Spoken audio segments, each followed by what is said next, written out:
14 सितंबर को जय हिंद ऑडिटोरियम में एक ऐतिहासिक और प्रेरणादायक कार्यक्रम का आयोजन हुआ, जिसमें आर्थिक रूप से कमजोर 60 इमाम साहब और मुअज्जिन साहब को आत्मनिर्भर बनाने का एक अद्वितीय प्रयास किया गया।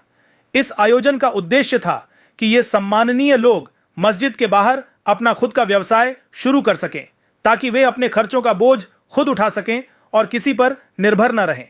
इस कार्यक्रम में दक्षिण 24 परगना के 29 ब्लॉकों से हर ब्लॉक से 2 इमाम साहब को शामिल किया गया, जिससे उनकी आर्थिक स्थिति को बेहतर करने में सहायता दी जा सके।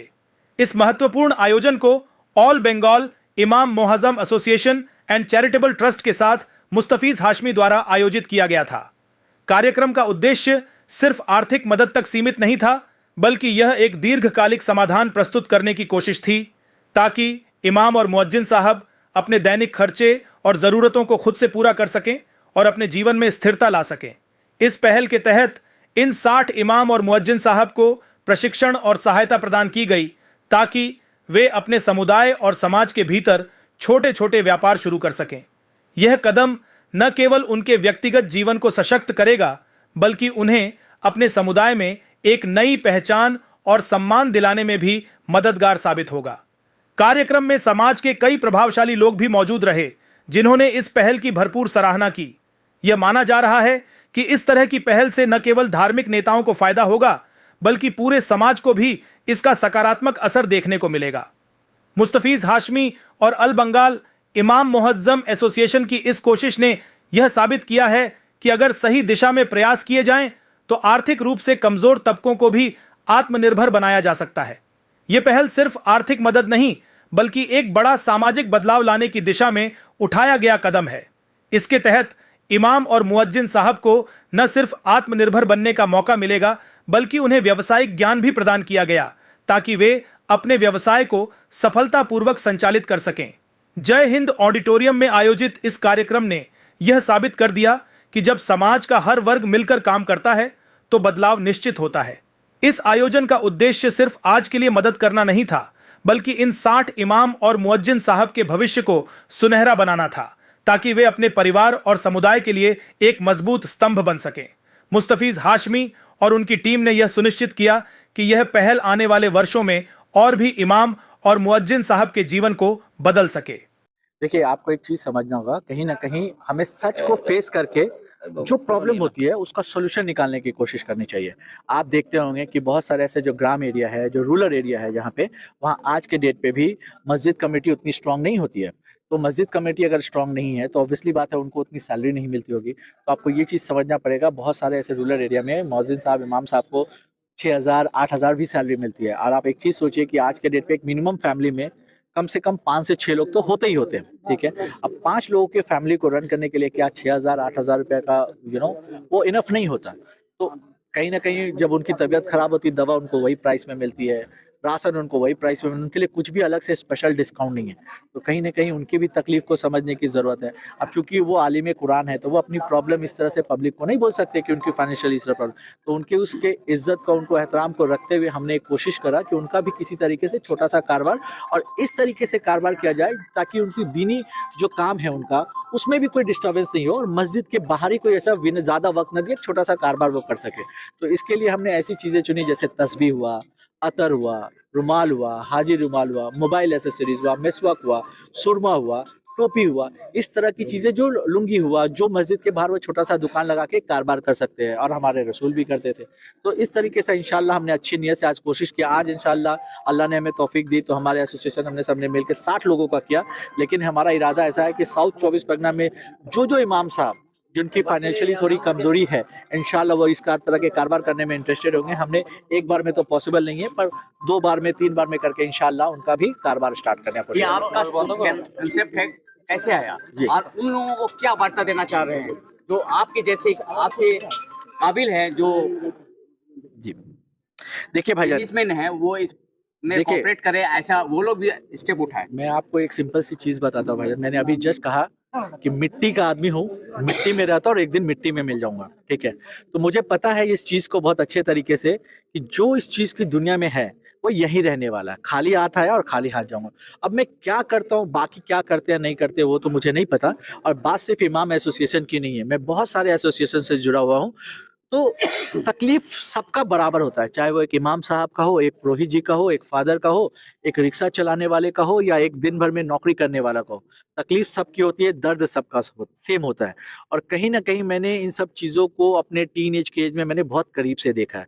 तो मुझे ये चीज़ पता है कि आज मुझे इस तरह की तकलीफ है, तो अगर किसी और को हो रहा तो सेम तकलीफ हो रहा। आज देखिए अक्सर ये होता है, मैं कुछ चीज़ें अपने बारे में बता रहा हूँ, मैं किसी की शादी में नहीं जाता क्योंकि मुझे ऐसा लगता है शायद शादी में दावत के लिए हजारों लोग होते हैं, लेकिन अगर किसी को तबीयत खराब होती है तो मैं हॉस्पिटल जरूर पहुंच जाता हूँ, क्योंकि उस टाइम कोई लोग पहुंचने वाला नहीं होता। क्योंकि मुझे इतना पता है कि उस टाइम अगर जिसको बड़े बड़े रिश्तेदार को भी फोन किए तो आपका फोन उठाना बंद कर देते हैं।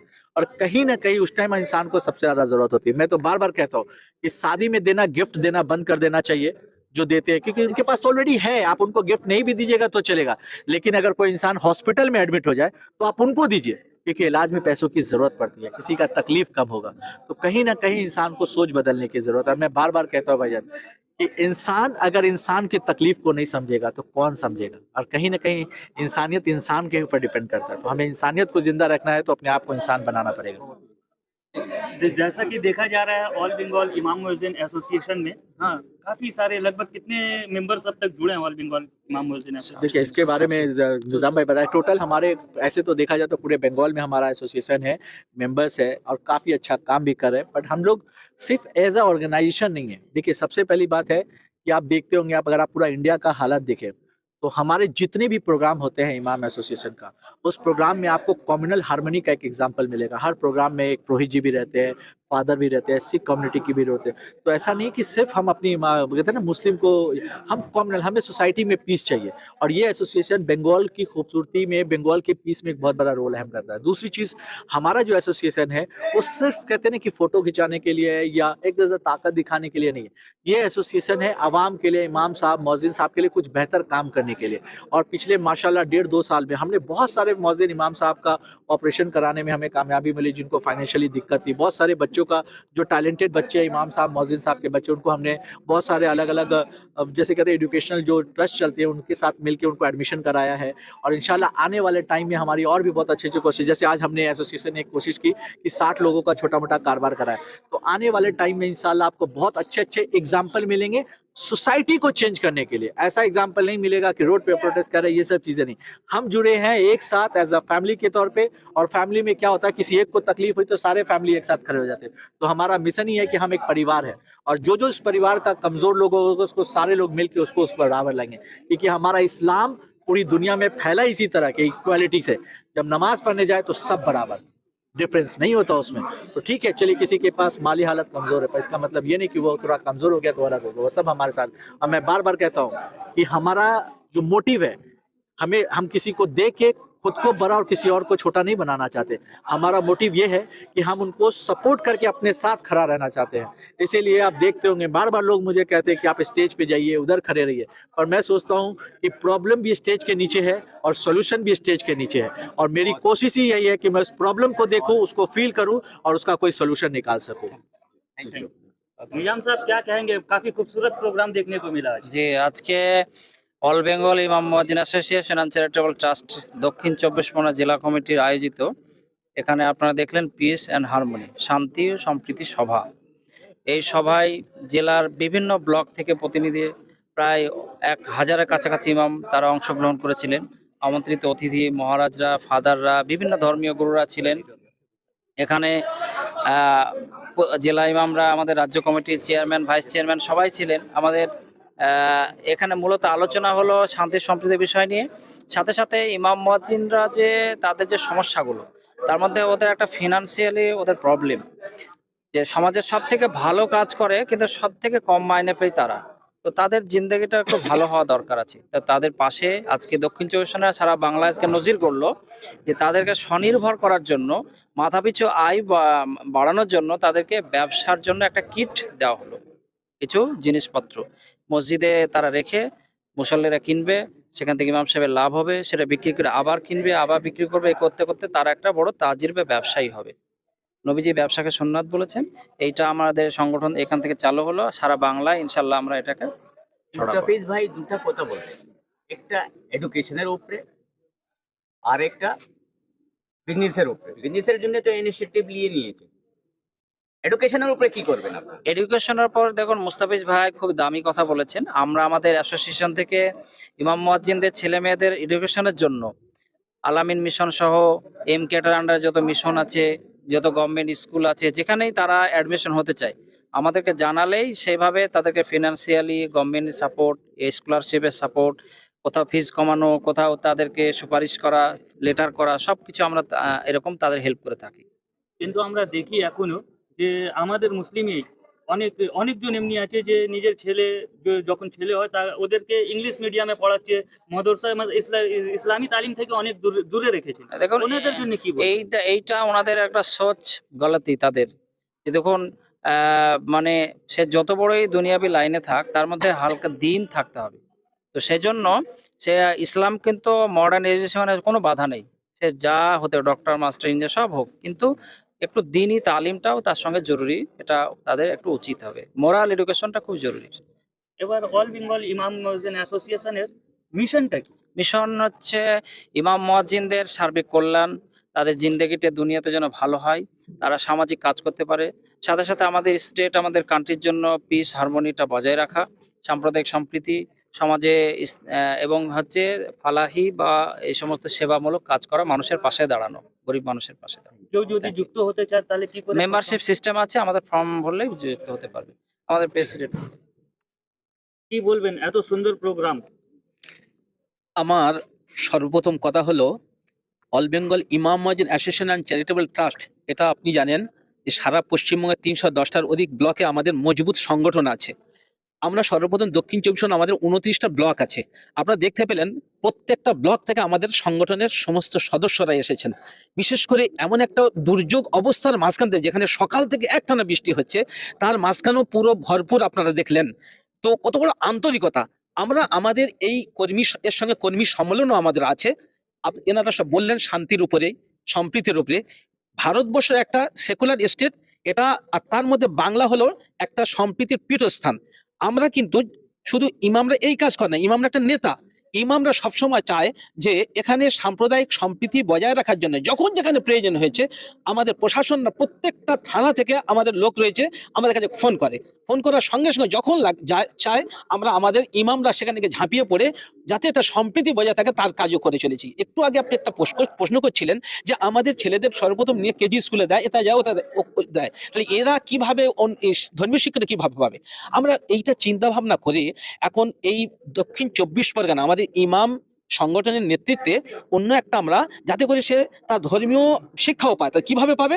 আমরা চিন্তা করলাম যে টাইমে ওরা স্কুলে যায়, ওই টাইম ছাড়া কোন টাইমটা ওই বাচ্চার একটা সময় পাবে, সেইটা আমরা দিনিয়াত মুনাজ্জাম মক্তব বলে একটা আমরা সিস্টেম চালু করেছি। তাতে 14টা সাবজেক্ট বিশিষ্ট। তো একটা ছেলে যদি 10টা থেকে 4টে পর্যন্ত তার যদি স্কুল থাকে, এর ফাঁকে কোন টাইমটা তার সময় আছে, সে কেউ বলছে আমার সকালে টাইম আছে আমার বাচ্চা, কেউ বলছে আমার বিকালে টাইম আছে। আমরা ইমামরা মসজিদ থেকে উদ্বুদ্ধ করে তাদেরকে এইভাবে এই সংগঠন, এই আমাদের এই শিক্ষাঙ্গনে আনছি। এইভাবে আমাদের দক্ষিণ 24 15,000 বাচ্চা এখন দিনিয়াত মুনাজ্জাম মক্তবের অধীনে, তারা এদিকে হাই স্কুলে পড়াশোনা করছে, তার সঙ্গে দিনী শিক্ষাও নিচ্ছে। আমরা ইমামরা এই কাজগুলো আমরা সব দিক থেকে সবসময় আমরা করেই চলেছি। হ্যাঁ, আমরা আজকের প্রোগ্রাম সত্যি আমরা খুব সাকসেস, যে অতি অল্প সময় এরকম দুর্যোগে আমরা এত বড় প্রোগ্রাম করতে পেরেছি দক্ষিণ 24 পরগনায়। এটা আমরা অল বেঙ্গল ইমাম মুয়াজ্জিন অ্যাসোসিয়েশন চ্যারিটেবল ট্রাস্টের তরফ থেকে আমরা সারা রাজ্যে এভাবে ছড়িয়ে দিতে চাই যে আপনারা প্রত্যেকটা ডিস্ট্রিক্টে এইভাবে মিটিং করুন।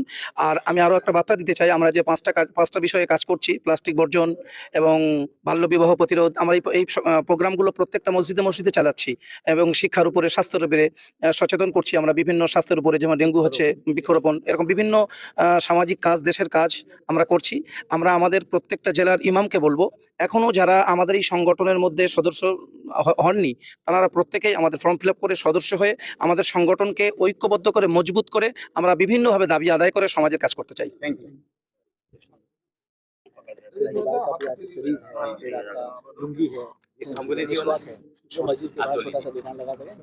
वेरी गुड कॉन्सेप्ट, ये तो बहुत अच्छा। 4,000 रुपये का हाईलाइट करना चाहिए था।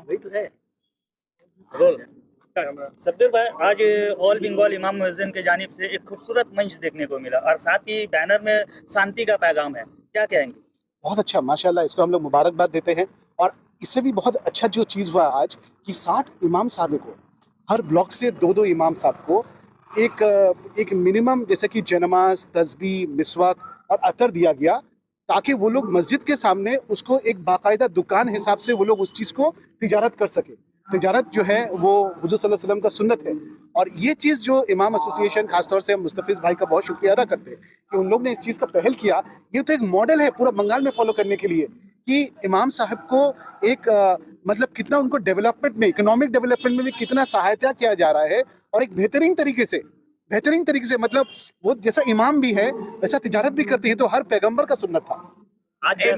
आज जैसा शुरुआत मुस्तफिज हाशमी के जरिए हुआ है, तो इन फ्यूचर आपका खुद एक सरकारी लेवल है, तो इन फ्यूचर क्या इन लोग इमाम साहब लोग को सरकारी कुछ ज़रूर, आपको मालूम है कि मुस्तफ़िज़ भाई वगैरह उनको मालूम है, मेरे साथ हैं यहाँ पे, उन लोग ने हम लोग एक डेपुटेशन दिया था कि इमाम साहब, जो मेरा डिपार्टमेंट है माइनॉरिटी वोकेशनल डेवलपमेंट बोर्ड, तो उन्होंने एक डेपुटेशन दिया था कि इमाम साहब लोग के लिए भी कुछ ट्रेनिंग प्रोग्राम्स वगैरह का इंतजाम किया जाए।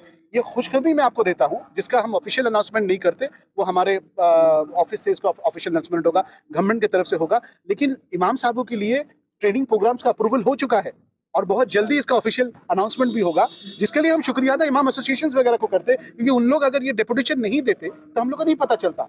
और दूसरा चीज़ ये है कि ये जो आज वो शुरू किए, ये तो एक मॉडल दिखा दिए, सरकार गैर सरकार सबको मॉडल दिखा दिए कि इस तरीके से अगर हम लोग काम कर सकते हैं, अगर हर ब्लॉक से अगर हम लोग 2 इमाम साहब को अगर तिजारत करने में अगर हम लोग उनको हेल्प कर सकते, तो कितना बड़ा ये काम हो रहा है, कितना बड़ा काम हो रहा है। अक्सर वैसे देखा जाता है कि इमाम या मुअज्जिन मस्जिद और मेंबर को पकड़ के ही अपना लाइफ सर्वाइव करते हैं। यहाँ एक नया कंसेप्ट देखा लीजिए कि मस्जिद और मेंबर के अलावा भी आप कुछ कीजिए और अपना सर्वाइवल लाइफ स्टाइल में थोड़ा सा चेंजिंग लाइए। देखिए, आप बताइए, जो वजीफा उनको मिल रहा है, ठीक है, अच्छा बात है, लेकिन क्या उससे क्या काफ़ी है आज के दिन में? आज जैसा महंगाई, जैसा हर चीज़ का दाम बढ़ रहा है, और सिर्फ वो नहीं, तिजारत करना तो सुन्नत है, नमाज के बाद तो तिजारत करना चाहिए। कुरान शरीफ में ये है कि नमाज पढ़ो, उसके बाद अल्लाह के ज़मीन पे रिस्क का खोज में तुम लोग निकल जाओ। तो ये रिस्क के लिए जो उनका साथ, उनका मदद करना और उनको हेल्प करना एक मॉडल है, ये एक बेहतरीन मॉडल है। ये पूरा सिर्फ बंगाल के लिए नहीं, मुझे तो लगता है ये पूरा हिंदुस्तान के लिए इंशाल्लाह एक मॉडल साबित होगा। शब्बीर भाई, ये भी देखा जाता है इमाम साहब का जो सैलरी काफ़ी कम होता है, लेकिन कहीं ना कहीं हमारे मुआशरे में ऐसे भी लोग हैं जहाँ नाच गाना होता है वहाँ झोली भर भर के रुपए लुटाते हैं, लेकिन इमाम मुअज्जिन साहब जब जुमा का दिन आता है तो थैला में सिर्फ 1 रुपये 2 रुपये डालते हैं। तो ऐसे लोगों के लिए क्या क्या है? देखिए, बहुत दुख का बात है। सबसे पहले तो मैं सैलरी लफ्ज़ से मैं थोड़ा ये करता हूँ, क्योंकि ये सैलरी नहीं, इसको हम लोग वजीफा बताएंगे, क्योंकि उनका खिदमत जो है वो दीन का खिदमत है। हम लोग का क्या औकात है कि हम उनका दीन का खिदमत को सैलरी देंगे? इतना बड़ा औकात हम लोग का नहीं है। ये वजीफा है, ये हदिया है। और कौन को ये समझना चाहिए कि हम एक ट्यूशन टीचर को कम से कम एक सब्जेक्ट के लिए आजकल 1000 रुपया रेट हो चुका है। तो कम्युनिटी को ये समझना चाहिए कि ये जो शिक्षा हम लोग को दिया जा रहा है, ये जो तालीम दिया जा रहा है, ये दीन का तालीम है, जिसमें हमको दुनिया भी मिलेगा, दीन भी मिलेगा। उसको सबसे पहले प्रायोरिटी लिस्ट में रखना चाहिए। और जैसा कि केरला और तमिलनाडु में इमाम साहबों का हर मस्जिद कमेटी से एक मिनिमम वजीफा का एक रकम रखा गया है, वही चीज़ मगरबी बंगाल में भी किया जाए। हर चीज़ सरकार से मांगने से, सरकार अपना तरफ से जो वजीफा का जो इंतज़ाम किया है वक्फ बोर्ड के ज़रिए से, उसका हम लोग वेलकम करते हैं, उसका हम लोग शुक्रिया अदा बोलते हैं। लेकिन अपना कम्युनिटी की तरफ से भी एक पहल होना चाहिए, और लोगों को ये अवेयरनेस होना चाहिए कि अगर ट्यूशन टीचर और स्कूल का फीस भर सकता है तो इमाम साहब का वजीफा भी मेरा जिम्मेदारी है। Thank you. তো একটা স্টেপ নিয়েছি যে ইমাম সাহেবরা একটা বিজনেস করে বড় বিজনেস উদ্যোগপতি হতে পারে, আপনি কি বলবেন? দেখুন, অল বেঙ্গল ইমাম মুয়াজ্জিন অ্যাসোসিয়েশন অ্যান্ড ট্রাস্ট এর উদ্যোগে যে ওনারা যে মহৎ উদ্দেশ্য নিয়ে কাজটা করতে চলেছেন, এটা খুব সুন্দর। আন্তরিকভাবে তাদেরকে আমরা শ্রদ্ধা জ্ঞাপন করি, যেহেতু তারা যে উদ্যোগটা নিয়েছেন যে ইমাম সম্প্রদায় যারা কিনা সমাজের উচ্চ স্তরের মানুষ, যারা সমাজকে বিভিন্ন দিক থেকে সহযোগিতা করে থাকেন তথা মুসলিম সমাজের নেতৃস্থানীয় মানুষ, তারা কিন্তু আর্থিক দিক থেকে যথেষ্ট পিছিয়ে। তাদেরকে আর্থিক দিক দিয়ে উন্নত স্তরে পৌঁছানোর জন্য তারা যে উদ্যোগ নিয়েছেন, এই ছোট্ট থেকে নিয়ে আগামী দিনে ব্যবসার মূল উদ্দেশ্য হচ্ছে ছোট থেকে বড় হওয়া। তারা যে ছোট দিক থেকে ক্ষুদ্র সহযোগিতা দিয়েছেন, এই সহযোগিতা পেয়ে আমরা যথেষ্ট আনন্দিত এবং আগামীতে আমরা চাইবো আরও সমস্ত মানুষ এইভাবে পাক এবং আমরা আগামীতে যাতে আর্থিক দিক থেকে সমৃদ্ধি করতে পারি, সেজন্য তাদের সহযোগিতা পেয়ে আমরা খুব আন্তরিকভাবে আনন্দিত।